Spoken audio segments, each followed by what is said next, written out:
Hello again.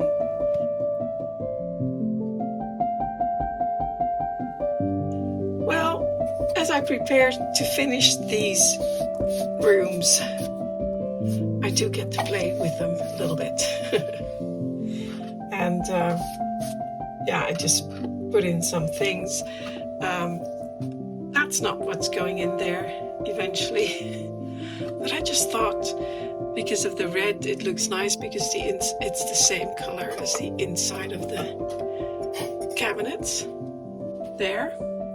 So I really thought, for now, that would be cute.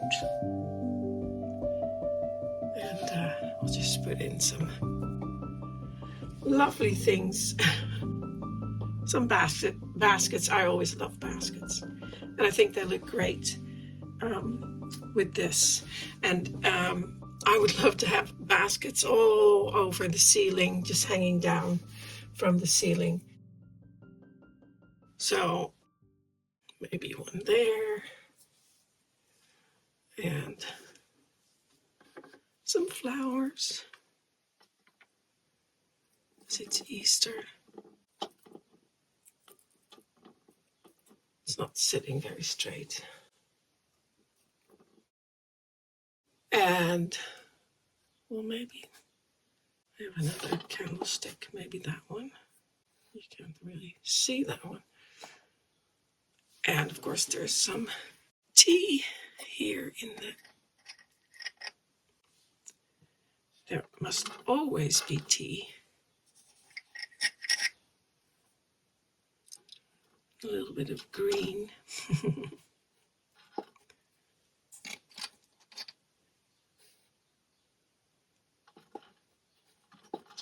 Sugar bowl.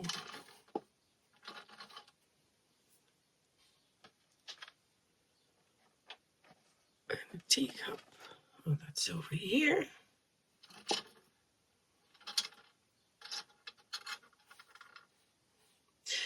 Now, there were a few more things that I wanted to tell you when I was working on the ceiling ornament. I forgot to tell you a few things. One of them was a comment by Tom, and I can't remember if I said that last time, but he said, please tell everyone that when you work on your machines, like changing the blade or doing anything that is other than sawing, or other machines, unplug the machine. And I always do that, but it's just something, I think he mentioned it before as well, years ago. Maybe that was someone else, but I forgot to tell you that. And you should really unplug your machines when you're working on it. And it keeps dropping. I did not show you that, but I do that because it's important.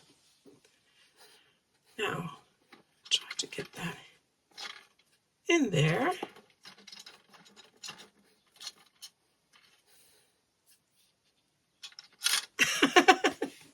I'll fiddle with that. I'm sure you have the same thing, that things keep dropping and moving around. Well, I'll do that later. For now, there was something else I wanted to show you.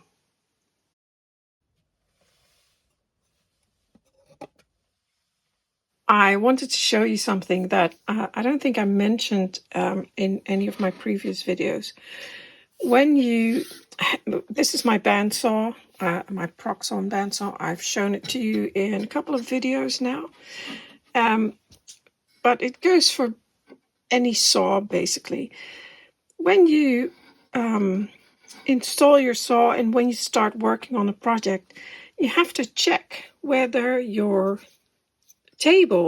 saw table is straight is at a 90-degree angle with your saw blade. And I just pushed mine up all the way. There's a knob back here, there, and I pushed it up all the way, so you would think that's straight. Now I put my straight edge on there, so you will need a straight edge. As you can see, it is not straight at all. So then when you use it like this and the saw blade is cutting, and let's just pretend that this is your piece of wood, then it will cut like that. And the bit at the top and the bit at the bottom will be different. Now, I'm going to cut something out here. So if I would use this piece of wood and would have it against the saw blade here, and I would start sawing, then the piece on the top will be much smaller than the piece at the bottom, because it's, as you can see, that's not at all straight. So the first thing you have to do is make sure that this table is straight. I'm doing this with one hand because I'm holding the camera in my other hand. But, you kind of have to work with it a little bit. There. Well,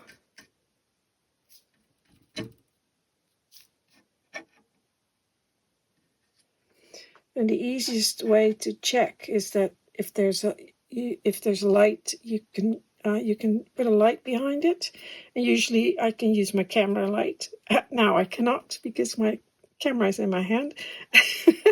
But if there's light shining through it, it's a lot easier to see. But I think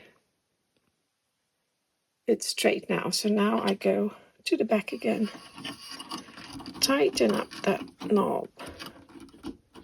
There. And then I can also check whether the saw actually is running straight up and down, and it is as well. Yeah, that's straight. So now I have a lovely 90-degree angle, and I can saw, and my project, it should be straight all the way down. Well, that's it for today. Only a very short video, but I hope you enjoy looking into what I've been making anyway. So, little Easter scene. Yeah. Have a lovely weekend, and if you celebrate Easter, happy Easter. Until next time.